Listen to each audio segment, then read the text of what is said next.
And so now we're going. So let's finish up. Yes. I was talking about Superman's powers. That's where we left off with. Okay. I'm going to actually, by the way, just now stop the Oh, video for yeah. me to improve probably the bandwidth. Actually, I should stop the video on my end too because video is actually a lot of quality. A Right. lot, not a lot of quality. A lot of I'll just There- keep it on my end. It's fine. Yeah, I was talking about Superman's powers, right? And between the last Yes. meeting and this one, I was thinking about if he could control, gravity slash inertia, because relativity is built on the equivalence principle that gravitational mass and inertial mass are the same thing, or rather, you can't distinguish between the two. Correct. Right. That is absolutely correct. Ben Tippett has a paper on the unified theory of Superman's powers, which he proposes that at its heart, much of what Superman does can be accounted for if you grant him a one time miracle exemption from the laws of nature that involves being able to control inertia, of the inertia of anything that he's in contact with, and presumably that also includes his own inertia because he's in Yeah. contact with himself. And if you can control your inertia, if you can control your mass, um, then you could make yourself lighter than air. You could then fly. Um, you might be able to even fly at high speeds if perhaps you could change where you're at rest in which reference frame, so that right now, we are sitting in our chairs and we seem to be fairly stationary, but we're on a planet that's moving at extremely high velocities about the sun, and is moving in extremely high velocities about the center of the Milky Way. And um, we don't really notice that. To us, we seem like we're at rest. But if suddenly um, everything else was at rest and we would still maintain that velocity, we Yes. would be traveling at extremely high speeds. Um, and this is also how he can presumably lift objects, lift up buildings by touching it and changing its inertia. Um, how when he catches someone, he doesn't, they don't die, even though he caught them from a high fall. Actually, in the comics one, somebody asked about this in a letter to the editor, saying, how is it that Superman's able to catch Lois Lane when she's fallen off a building, and doesn't the sudden stop? Isn't that going to kill her? And the editor wrote, well, obviously, Superman, gives a little puff of his super breath right before he catches her to provide a little bit of cushion of air, slow her down enough that he can catch her without harm.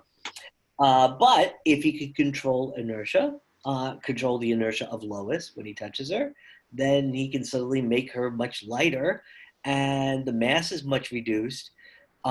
She could still have the same velocity, but if her mass is reduced, momentum is mass times velocity. And if you have a much smaller velocity because your mass got decreased, it takes much less force to stop you. It takes much less force to stop a um, a high flying mosquito, even traveling at great speeds, than it takes to stop a slowly moving Mack truck. Uh, Yeah. and the Mack truck's going much slower than the mosquito, but it has much larger mass, so it has a much greater momentum. And the larger the momentum, the more force it takes to stop it. So if you can change objects' momenta as soon as they touch you, and basically decrease it down to zero momentum, then you're kind of bulletproof. And so, or if you could change your own momentum, your own mass rather, excuse me, and make your mass extremely high, then there again, it's very difficult to move you. It's very difficult to harm you. So, many of this aspect, I mean, I don't think telescopic vision, microscopic vision, being able to hear radio waves, Yeah. Yeah. things Yeah. all would follow from this. But it does provide a nice basis. And what I love about this is not so much that we're trying to actually explain literally how Superman does what he does, because clearly that's just physically impossible. Yeah. By using this as a guide, as an entryway, um, it gives us an excuse to talk about some interesting real physics, like momenta and how much force it takes to change an object's motion. So um, I think that to me is the real pleasure of doing this analysis and looking at these superheroes. It's not so much that I'm going to be able to prove them right or wrong, Yeah. because we'll start off from the beginning that they're wrong. Yeah.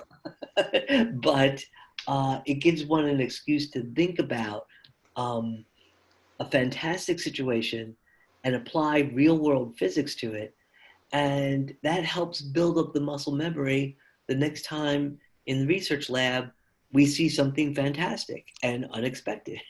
And it gives us some experience in trying to understand it and account for what we observe. And so, um, if you know the superheroes, if the physics, if they can help explain physics to people who would be otherwise confused by it, well, these heroes are always saving the day. Yeah. And so Yeah. It would be nice to be a superhero sometimes, not all the times, but sometimes. that's correct. That is right. Yeah. You got to Yes. understand why they need a secret identity too sometimes. Yeah. Yeah, I don't know if you've seen all the Iron Man films, but at the end of the first one, he comes out with his secret identity. And I'm like, so he thinks he's so awesome. He just tells the whole world he's Iron That's right. Man. But that's basically kind of and that kind of fits with the character of Tony Stark that they created in the movie. As they said, ready, fire, aim. And that was his approach. Yeah, Not thinking about he leaps long before he thinks. yeah, I know. And there's a comic, I don't know if you've read it, called Superman for Tomorrow, where Superman actually travels faster than light. Uh-huh. And I was thinking about that between you're Hmm. the physicist, so you can correct me if I'm wrong, but Well, if we could control gravity, obviously nothing can travel through space faster than light. Like UI, even radio waves, they can't just, gain that's a, enough energy that's to. But if that's a he could very warp space around him, maybe he could shorten the distance. I don't know. that's a very good point. I mean, presumably, yeah. I mean, but he'd have to be able. It has to be something that he's in contact with, Oh yeah, according to this theory, according to this hypothesis, this proposal. Um, I would say there in a case, there's a story that I heard from the son of one of the editors of Superman comics. yeah, He was editing it back in the 1950s, and he received a letter from some physics majors at MIT. And they raised basically along the same lines of the point you just said. Namely, they said, in a recent issue, Superman was shown traveling faster than the speed of light. Einstein's special theory of relativity says that nothing can travel faster than light. How do you explain this? And the editor wrote back and he said, Einstein's is just a theory. Superman is fact. So, who are you going to believe, me or your lying eyes? yeah. That's right. uh, Right. uh, and that basically is what it boils down to is um, yes, you're absolutely right. I mean, if you looked at the very first Superman movie and you look at when he's flying around the Earth at super speed and he makes time go backwards, and you look at like how high up he is and what the circumference of the orbit that he's making and how long it takes him to do an orbit, he's going faster than the speed of light, Yeah, which is why he's presumably creating some sort of rift in the space-time continuum that is yeah, enabling that's creating a local reversal in time. Uh, which just shows that they couldn't put it in a movie if it wasn't true. yeah, So, yeah. anyway, but I'm not going to address the question of how he's constantly changing direction if he's moving faster. I know, right? I know. Just We'll leave that as an exercise to the reader. yeah, yeah, yeah. If I were to become an editor at DC one day, I'll have the questions answered. Don't worry. It'll be in the intro. Don't worry. Just a few more questions for you. In Green Lantern, in the recent comics, writers, I swear, they made, I don't know if they just like look at one physics textbook and just steal a term, but they said the power source for the ring is a quantum singularity. What are singularities? Is it possible that any Okay. power source can be like Um, that, like Hawking radiation, or did they just make it up and that's not good so science? one of the most famous singularities is black holes.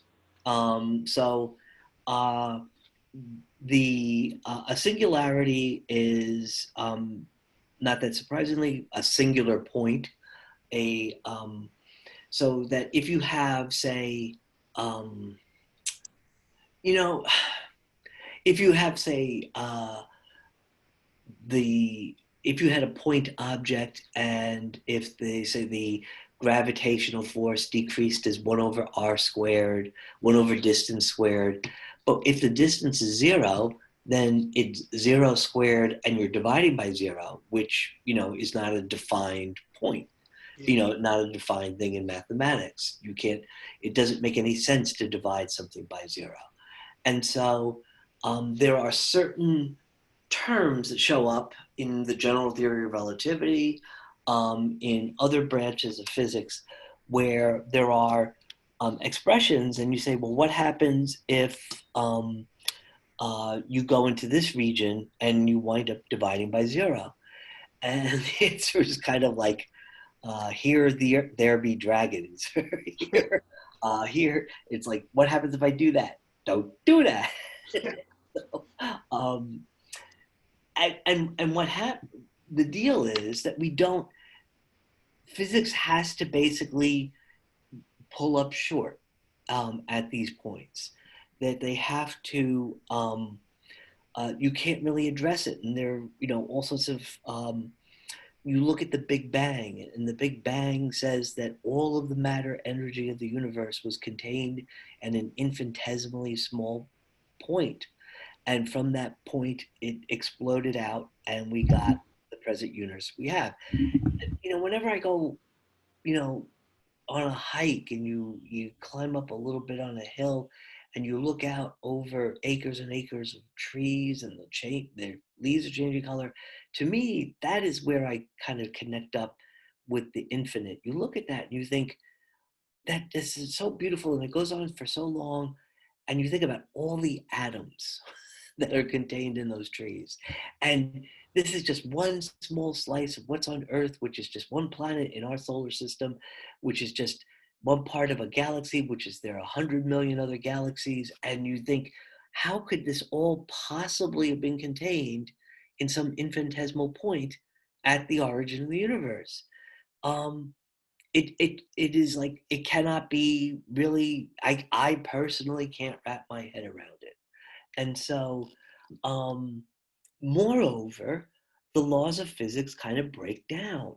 The notions of distance and time, which are foundational to our understanding of the universe, don't really make sense in these regions. Um, so we're not quite sure whether the laws of physics even hold inside of them. What this is like. So singular, and of course, when you're dividing by 0, you have an infinite, and you could say, well, 1 over 0 is infinity. And so a Green Lantern power lantern is a singularity because that means it contains, near limitless amount of energy. It's a source of infinite energy. What makes it quantum? Well, quantum makes it sound cool. So Yeah. it's, I think it's basically, I mean, quantum deals with the very small, and if you're dividing by 0, you're certainly going to be getting small. Um, Singularities involved when you're dividing by 0. So a quantum singularity isn't, such a crazy thing, but as to what it could be or exist, and whether you could hold it inside a lantern-shaped box, I don't know, or Yeah. wouldn't really necessarily say. Yeah. But at the end of the day, sometimes it's like when Mark Wade came up with the Speed Force to Yes. explain how the Flash was able to run at super speed. And not die instantly. Yeah, it was basically a way of saying, "Hey, relax. It's a comic book." Yes. Yeah. Yeah. They got me thinking about the Marvel movies and how they said that the Infinity Stones are so-called singularities. Maybe the power sources. I don't know if you've heard of this, Hawking radiation, Okay, so Hawking radiation or that's not tied to it. is what happens when you have like um, particle antiparticle pairs Yeah. spontaneously created out of the quantum foam Yeah. um, at the event horizon border. And so one would be moving away from the black hole because it's on the outside of the event horizon, and one gets trapped inside the black hole because it's on the other side of the event horizon. And that flow of particles that have energy out of the black hole is Hawking radiation. Um, I wouldn't. It's never been observed. So it is a proposal by Stephen Hawking, but no one has ever observed any consequence of Hawking radiation. So it is an intriguing idea, and people are doing. Of course, to observe it, first you have to be able to observe a black hole, which has its own level of difficulties. Yeah, I looked online. Apparently, a stellar mass black hole is something like they range, but it's something like 10 to the 30th kilograms. Obviously, we can't, make something that freaking big. No, no, I wouldn't recommend it. But so yeah, it's not clear to me. Some of these things they sound good. I know, right? It's what Star Trek they is an expression they call in Star Trek techno babble. Oh, dude, I wish probably someone has beat me to it, but there has to be like a book with all of the different instances where I know they just made something up. Oh, my I have a friend who was the science consultant for the Big Bang Theory. Oh, really? Sometimes he'd get a script and they would say, some sciencey stuff goes here. It would be his job to kind of put something in there to for the characters to say. He also was the person in charge of coming up with all the equations that would be on the whiteboard in Sheldon and Leonard's apartment every week. And every week he'd have the same complaint. The actors are standing in front of the best part. They're blocking my beautiful equations.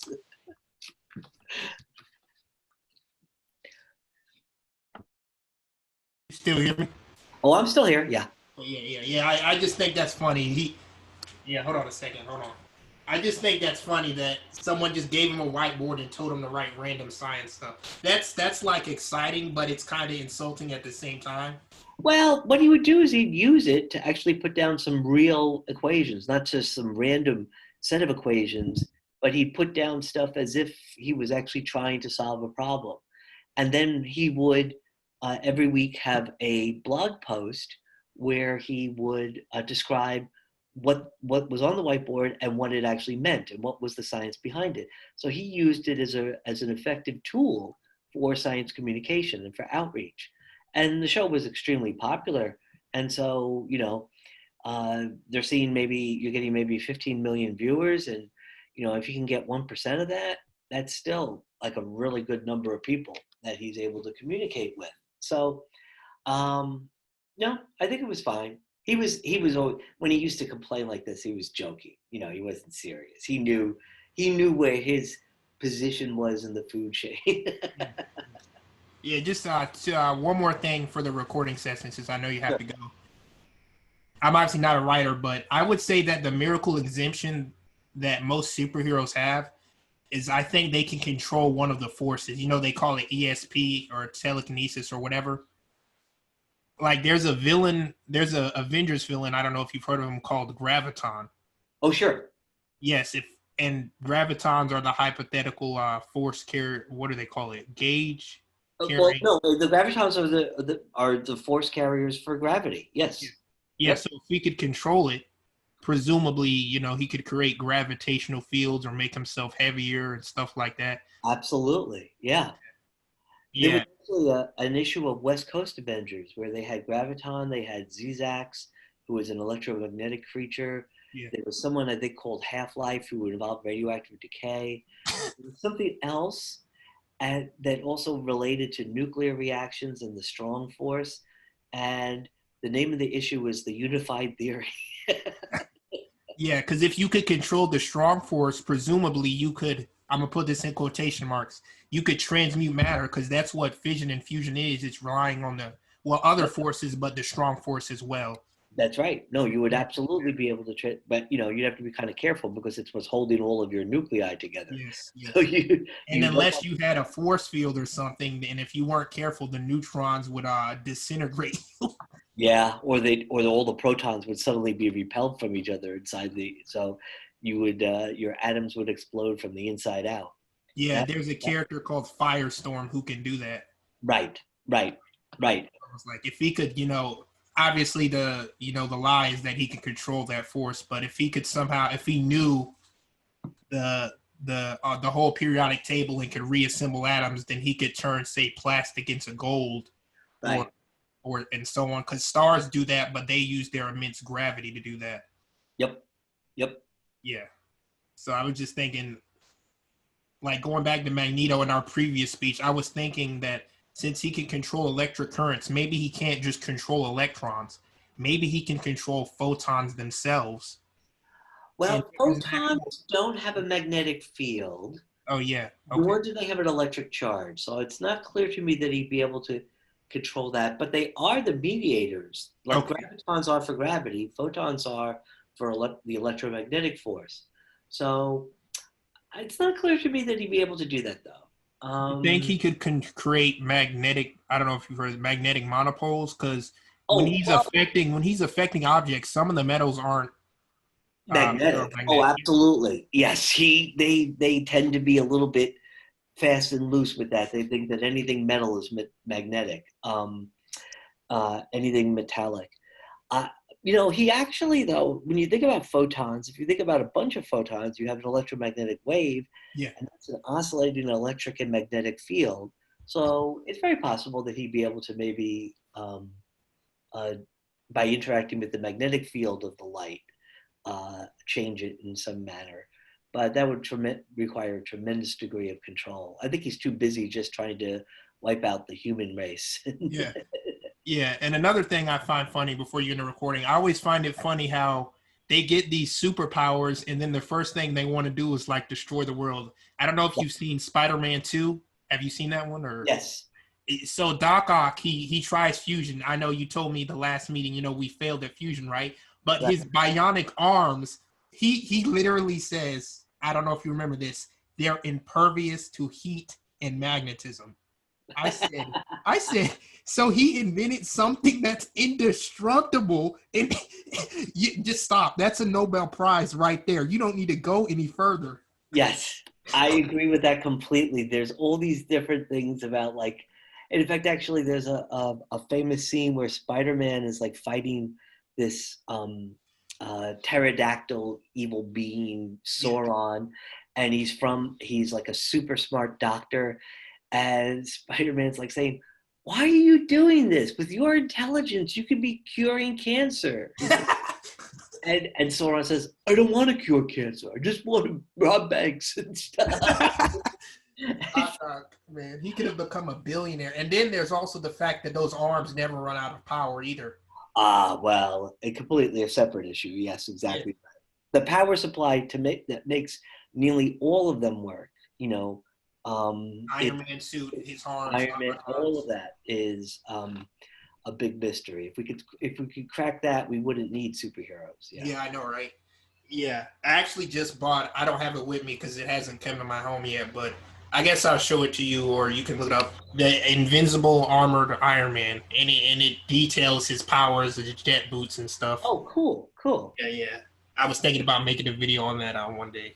good. Yeah, yeah, Oh, along the lines that you are interested in, there's yeah, an excellent book about inventing Iron Man by E. Paul Zehr, Zehr, and he wrote a book about becoming Batman. yeah, Um, about well, say you were the heir to a billionaire fortune, and you're 10 years old, and you see your parents gunned down in a mugging. Could you wind up becoming Batman? Could you train yourself? Could you go that long without yes. sleep? And and he looked into the whole physiology of it, and he did the same thing with for Iron Man as well. So you should look at that because he'd be a good person also for the Yeah, show. yeah. Yeah, thanks. All right. Those were all the questions. I didn't want you to end the recording. I wanted to ask you something. I wanted to ask you something else, but I'm gonna edit that part out. It was just like kind of personal question. Okay. Do So you what want did me to you? stop the recording or what? No, just keep it going because I can just Okay. edit it out afterwards. Okay. So what did you think of the meeting so far, or what did you think of me? Uh, of you Yeah, personally? I guess of the yeah. Oh, I think you're a nice guy. From, we've only interacted now with some emails and on the podcast, but I think you're, a cool guy. So, uh, I have a hard time over these video things to gauge people's age. So, how old are you? 25. How old do I look? I would have guessed maybe a little bit younger, 18, but not 19. that much young. But now that I'm seeing you again, not I would say maybe not that much younger. Yeah. Whoops. You can end it. You can end it now. Yeah, if you want. No, oh, okay. Um, so